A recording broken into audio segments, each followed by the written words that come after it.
Standar penilaian pendidikan. Standar nasional pendidikan disusun agar dapat dijadikan kriteria minimal tentang sistem pendidikan di seluruh wilayah hukum Negara Kesatuan Republik Indonesia. Ada 8 standar nasional pendidikan. Yang pertama, standar isi, standar proses. Yang ketiga, standar kompetensi lulusan. Yang keempat, standar pendidik dan tenaga kependidikan.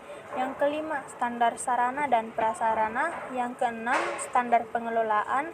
Yang ketujuh, standar pembiayaan. Dan yang kedelapan, standar penilaian pendidikan. Lingkup penilaian. Penilaian pendidikan pada pendidikan dasar dan pendidikan menengah terdiri atas 3, yaitu penilaian hasil belajar oleh pendidik, 2, penilaian hasil belajar oleh satuan pendidikan, dan yang ketiga, penilaian hasil belajar oleh pemerintah. Penilaian hasil belajar peserta didik dapat didik pada pendidikan dasar dan pendidikan menengah Penilaian hasil belajar peserta didik pada pendidikan dasar dan pendidikan menengah meliputi aspek yang pertama, sikap. Sikap merupakan kegiatan yang dilakukan oleh pendidik untuk memperoleh informasi deskriptif mengenai perilaku peserta didik. Yang kedua, pengetahuan. Dilakukan untuk mengukur penguasaan pengetahuan peserta didik. Yang ketiga, keterampilan. Kegiatan yang dilakukan untuk mengukur kemampuan peserta didik menerapkan pengetahuan dalam melakukan tugas tertentu. Adapun tujuan penilaian, yang pertama, penilaian hasil belajar oleh pendidik bertujuan untuk memantau dan mengevaluasi proses kemajuan belajar dan perbaikan hasil belajar serta didik secara berkesinambungan. Yang kedua, penilaian hasil belajar oleh satuan pendidikan bertujuan untuk menilai pencapaian standar kompetensi lulusan untuk semua mata pelajaran. Yang ketiga, penilaian hasil belajar oleh pemerintah bertujuan untuk menilai pencapaian kompetensi lulusan secara nasional pada mata pelajaran tertentu. Prinsip penilaian hasil belajar yaitu yang pertama, shahih. Berarti penilaian didasarkan pada data yang mencerminkan kemampuan yang diukur. Yang kedua, objektif. Berarti penilaian didasarkan pada prosedur dan kriteria yang jelas, tidak dipengaruhi subjektivitas penilai. Yang ketiga, harus adil. Berarti penilaian tidak menguntungkan atau merugikan peserta didik karena berkebutuhan khusus serta perbedaan luar latar belakang agama, suku, budaya, adat istiadat, status sosial ekonomi, dan gender. Yang keempat, terpadu. Berarti penilaian merupakan salah satu komponen yang tak terpisahkan dari kegiatan pembelajaran. Yang kelima, terbuka. Berarti prosedur penilaian kriteria.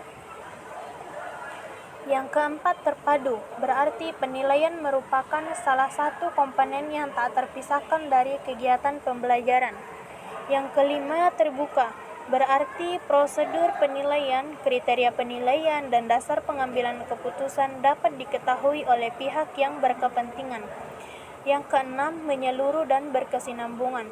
Berarti penilaian mencakup semua aspek kompetensi dengan menggunakan berbagai teknik penilaian yang sesuai untuk memantau dan menilai perkembangan kemampuan peserta didik.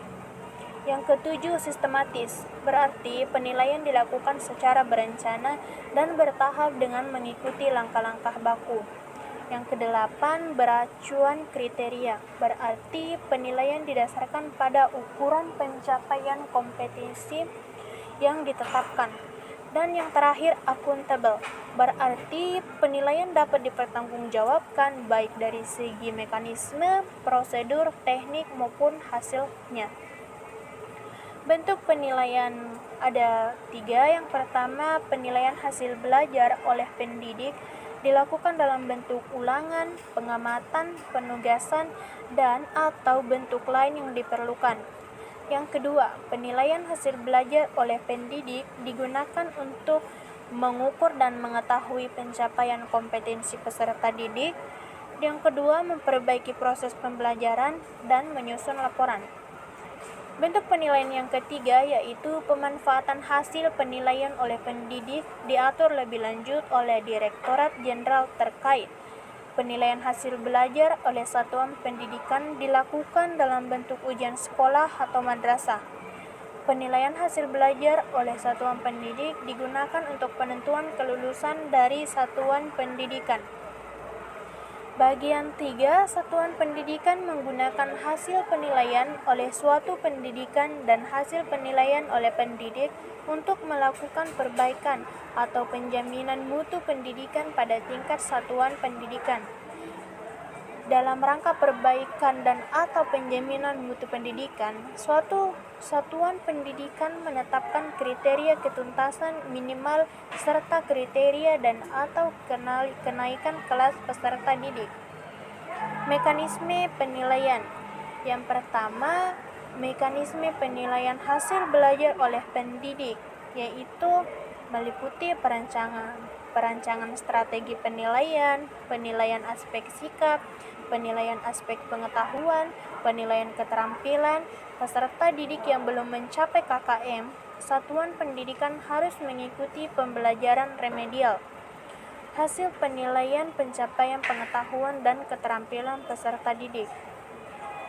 Prosedur penilaian, yaitu penilaian aspek sikap, penilaian aspek pengetahuan, penilaian aspek keterampilan, prosedur penilaian proses belajar dan hasil belajar oleh pendidik, prosedur penilaian hasil belajar oleh satuan pendidikan, dan prosedur penilaian hasil belajar oleh pemerintah. Instrumen penilaian. Yang pertama, instrumen penilaian digunakan oleh pendidik dalam bentuk penilaian berupa tes, pengamatan, penugasan perseorangan atau kelompok, dan bentuk lain yang sesuai dengan karakteristik kompetensi dan tingkat perkembangan peserta didik. Yang kedua, instrumen penilaian yang digunakan oleh satuan pendidikan dalam bentuk penilaian akhir dan atau ujian sekolah atau madrasah memenuhi persyaratan substansi, konstruksi, dan bahasa serta memiliki bukti validitas empirik. Yang kedua, instrumen penilaian yang digunakan oleh satuan pendidikan dalam bentuk penilaian akhir dan atau ujian sekolah atau madrasah memenuhi persyaratan substansi, konstruksi, dan bahasa serta memiliki bukti validitas empirik. Yang ketiga, instrumen penilaian yang digunakan oleh pemerintah dalam bentuk UN memenuhi persyaratan substansi, konstruksi, bahasa, dan memiliki bukti validitas empirik serta menghasilkan skor yang dapat diperbandingkan antar sekolah, antar daerah, dan antar tahun.